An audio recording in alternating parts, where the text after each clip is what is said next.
కంగనా రనౌత్కి హిమాచల్ ప్రదేశ్ రాసిచ్చేసినట్టే కనబడుతోంది. ఆవిడ కనుక సాధారణంగా సినిమా యాక్టర్లకు ఉండేటటువంటి అతిశయం, ఓ రకమైనటువంటి ఆ ఇమేజ్ ట్రాక్లోకి పడిపోకుండా కనుక బాధ్యతాయుతంగా చేసుకుంటే భవిష్యత్తు ముఖ్యమంత్రి అని ఆశ్చర్యపోనక్కర్లేదు.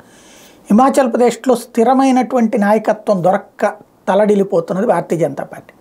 ఇప్పుడు అక్కడి నుంచినే ఈవిడికి ఇచ్చినటువంటి మండీ స్థానంలో స్పెషల్ ఏంటంటే కాంగ్రెస్ అభ్యర్థి నేను పోటీ చేయలేనంటూ వీరభద్ర సింగ్ భార్య రాజీనామా చేసి వెళ్ళిపోయింది. కాబట్టి ఈజీగా గెలవడానికి అవకాశం ఉన్నటువంటి ఛాయిస్ ఇవాళ ఆమెకి. సరిగ్గా చేసుకోవాలి. ఈ సినిమా రంగం నుంచి వచ్చిన తర్వాత మనకి సినిమాల్లో చూపెట్టినట్టు ప్రతి ఒక్కళ్ళు కాళ్ళకి దండాలు పెడతారు, లేకపోతే ఆ స్థాయి మైలేజీ ఇక్కడ కూడా జనం సాష్టాంగ ప్రణామం చేస్తారని కూడా భ్రమ. చూడ్డానికి వస్తారు, ఓట్లు వేయరు.